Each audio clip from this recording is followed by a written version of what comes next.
Hello everybody! With the new Descent of Dragons expansion just a few days away, I thought I'd put out my own official card review. So let's get right into it. First, let me explain how I'm going to be rating these cards. So I'm not going to rate these cards by stars or tiers or anything like that. I'm just going to put them in several different categories. The first of which is competitive. And to me, that means the card will be in a tier 1, 2, or 3 deck fairly consistently. So that's my definition of a competitive card. And just below competitive, we have what I would call the fringe cards. These are cards that are sometimes in competitive decks, but alternate in and out of them. So still a good card, but not quite the cream of the crop of the competitive cards. So that's a fringe card. And then below the fringe cards, we have the garbage cards. These cards, you can call them pack filler, you can call them arena cards. These cards will not be in competitive decks consistently at all. So that is the definition of a garbage card. And then below the garbage cards, we have the tech cards. These are cards that are definitely only meta dependent if they'll ever see play. So there's only a few of these, but I thought they deserve their own separate category because they may be in competitive decks later down the line if we need to tech against something that's oppressive. And lastly, what I'm looking forward to the most, the meme and combo cards. So there aren't very many of them this expansion, but I'll try to highlight some and give you a few of my thoughts on some of the more special cards of the set. So let's get into it. All right, let's take a look at Shaman. From a bird's eye view, Shaman definitely has a Galakrond build. There's some Dragon synergy, and there's even some more Overload synergy. So let's take a closer look at the cards. All right, first up for Shaman is a 1-mana spell, Invocation of Frost. Freeze an enemy, invoke Galakrond. In this case, invoke Galakrond means that you summon a 2/1 elemental with rush to the board immediately. Initially, this card doesn't seem very strong, but you have to remember that you're going to get the 2/1 elemental with rush immediately. So this card actually compares favorably to Glacial Shard, which actually saw quite a bit of play in Shaman back when it was in Standard. So while this card isn't amazingly overpowered, I do think it's actually a fairly solid Galakrond card when it comes to Galakrond cards. I suppose the question becomes, do I think Galakrond Shaman is going to be a competitive deck? And right now, I would say Galakrond Shaman is one of the stronger Galakronds. The invocation ability immediately affects the board by summoning the 2/1 elemental with rush. It's really about the only Galakron that has immediate tempo impact on the board. I do think Galakrond Shaman will be a competitive deck, but I'm not sure it's going to be more powerful than a Bloodlust Shaman without Galakrond, or even more powerful than a Quest Shaman without Galakrond. Invocation of Frost is not an extremely powerful card. Most of the cards that invoke Galakrond are not that powerful, but it still provides immediate board impact, and therefore I think it will be competitive. Next for Shaman, we have a 1-mana spell, Storm's Wrath. Give your minions +1/+1, overload 1. So essentially, it's a worse Mark of the Lotus. What can you do? Even so, I could see this card easily fitting into a Murloc Shaman or any style of Bloodlust Shaman. Having the overload effect here is a plus and a minus. Shaman definitely has cards that can synergize with being overloaded, but of course it's twice as expensive as Mark of the Lotus. I believe this card will go in almost every version of Aggro Shaman, and therefore it's a very competitive card. Next for Shaman, we have a 1-mana 1/3 elemental minion, Surging Tempest. Has +1 attack while you have overloaded mana crystals. So it's a Tunnel Trog Light, although it does have the elemental tag, which is somewhat significant right now. Surging Tempest has a premium stat line with an upside. I think it easily fits into most aggro Shaman builds, preferably the one right now that runs Lickum and synergizes it with overloaded mana crystals. I think it easily goes in that deck and is very strong in that deck. So once again, competitive for Shaman. Next up, we have a 3-mana spell, Lightning Breath. Deal 4 damage to a minion. If you're holding a dragon, also damage its neighbors. So this card has the potential to do 12 damage for 3 mana, which is insane. So the question is Dragon Shaman going to be a thing? No. No, it is not. There is no version of Dragon Shaman that's going to be competitive. So this is garbage. Plain and simple. Not good enough.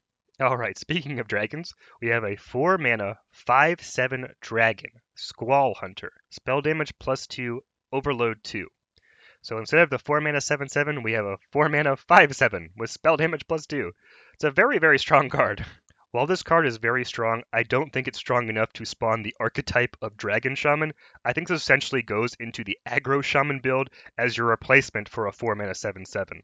The fact that this card has spell damage +2 is also incredibly relevant because most aggro shamans like to run Lightning Bolt or Lava Burst or any number of burn cards. While Squall Hunter doesn't have +5 spell damage like Malygos, it's also significantly cheaper than Malygos, so I expect there'll be some fun combo potential for my purposes as well. So I like the card, I think it's competitive in an aggro shaman deck, and I think it'll be fun to play with in a combo deck as well. So I like it a lot, even though it's going to be annoying to play against. Next, we have the first legendary minion for Shaman. It's a 5-mana 5/5 Bandersmash.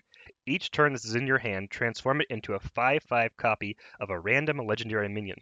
Oh boy, that's a fun one. I think this card is fringe playable in a control Shaman, but probably not much else. I look forward to playing this card because there's a lot of fun meme potential. Specifically, you could get Hyreek the Bat off this card, so that makes a whole board of 5/5 Hyreeks.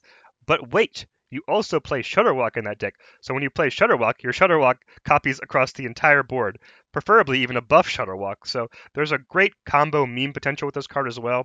I expect Bandersmash to be played in Control Shaman, but probably not any other deck, and I'm not sure Control Shaman will be that strong of a deck, but still, I would give this the fringe playability rating. Next for Shaman, we have another Galakrond minion. It's a 5-mana 3/3 Corrupt Elementalist. Battlecry, invoke Galakrond twice. Very powerful invoke Galakrond card because essentially it's a 3/3 with two 2/1 elementals with rush. This card does a lot of things. It gives you a wide board, it gives you a tempo play, it gives you a reactive play, and it also upgrades your Galakrond. So this is an incredibly powerful card.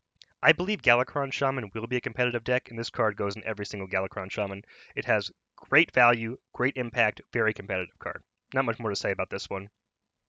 Very solid. Next for Shaman, we have a 5-mana 5/5 Elemental. Cumulo Maximus, Battlecry. If you have an overloaded mana crystal, deal 5 damage. Holy power creep, Batman! This card is a much better Blazecaller. Blazecaller was a 7-mana 6/6 with essentially the same effect if you played an Elemental the previous turn. I think this card easily finds its way into an Overload Aggro Shaman build. The question becomes, does it fit into a Quest Shaman where it's essentially a 7-mana Pyroblast? The current build of Quest Shaman doesn't run that many Overload cards, so I believe you'd have to change up the build a little bit to run more Overload just to make sure you could activate this card in order to get your Pyroblast effect. But boy, in Quest Shaman, 2 cards for 20 damage is probably worth running. There were several iterations of Quest Shaman that tried to run Pit Crocolisk, which was an 8-mana card, so 10 mana with the hero power to do 10 damage. This is significantly cheaper to provide that same effect. So I think this finds a way into Quest Shaman and Aggro Shaman specifically, and it's a very competitive card, very scary card. Also has some nice combo potential, so hopefully we can find a good OTK for Maximus here. Next for Shaman, we have another Galakrond spell, 5-mana Dragon's Pack. Summon 2 2/3 Spirit Wolves with Taunt. If you've invoked twice, give them +3/+3. Oh boy, Galakrond Shaman got an Oasis Surger without the rush. I feel like for most classes, invoking Galakrond twice is actually somewhat difficult to do because most of the invoke Galakrond cards are terrible. But for Shaman specifically, Corrupted Elementalist, you only have to play 1 time to activate this Dragon's Pack card. 5 mana for 2 5/6 taunts. That is some value. I think Feral Spirit on steroids will see play in Galakrond Shaman definitely, and I still think Galakrond Shaman will be a competitive deck, so competitive for Dragon's Pack as well. Next up for Shaman, we have their other legendary minion. It's a 6-mana 5/5 dragon, Nithog. Battlecry, summon 2 0/3 eggs. Next turn, they hatch into 4/4 drakes with rush. Compared to the other legendary cards of this set, this card is laughably underpowered. The fact that the 0/3 eggs can be killed by your opponent the following turn makes this card essentially a 6-mana 5/5, which is not good enough to run in Standard right now. I can't really see a build where this card would be run. I think it's absolutely garbage tier. I don't even think it would make it into Dragon Shaman, and Dragon Shaman is not even going to be a competitive deck anyway. So the fact that the Dragon Legendary for Shaman probably wouldn't even make it into a Dragon Shaman deck really says something. This card is incredibly underpowered. Absolute garbage. And lastly for Shaman, we have the big boy, 7-mana Galakrond the Tempest. Battlecry, summon 2 2/2 storms with rush. Invoke twice to upgrade. Essentially, the upgrade effect makes these storms 4/4s and then 8/8s. We previously discussed the hero power, which is to summon a 2/1 elemental with rush. So I still believe Galakrond will be a competitive deck. This is one of the few Galakronds that has immediate board impact, and because of that, I think it vaults it into a competitive territory. Additionally, I think Shaman received possibly the best support cards for their Galakrond. The freeze a minion invoke, the double invoke, and the 2 5/6 taunts are all decent cards in their own right. I think going into the Descent of Dragons expansion, Shaman will have a variety of competitive decks, so it's an exciting time to play Shaman, and I think Galakrond Shaman will be one of those competitive decks. Alright, let's review all the Shaman cards one last time. Invocation of Frost, competitive. Storm's Wrath, competitive in Aggro Shaman and Murloc Shaman specifically. Surging Tempest, great in Overload Aggro Shaman. Lightning Breath, probably not playable because I don't think Dragon Shaman's going to be quite there. Squall Hunter probably fits into most Aggro Shaman builds, and I think it has some decent combo potential with the spell damage +2 as well, so looking forward to that card. Bandersnatch is a great meme card, and hopefully that Hyreek the Bat video will be on YouTube shortly. Corrupt Elementalist is one of the more powerful Invoke Galakrond cards, and I think it'll be easily competitive.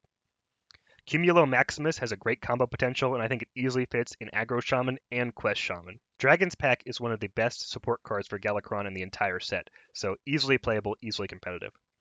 Nithog is absolutely terrible, absolute garbage tier. And finally, Galakrond himself, which I think will be competitive because it's one of the few invocation abilities that immediately provides support to the board, either in a proactive sense or in a reactive sense, so competitive there. So overall, Shaman got some nice support for aggro and overload Shaman, and I think the Galakrond build will be competitive. So look out for Shaman the next expansion. I think it's going to be pretty good.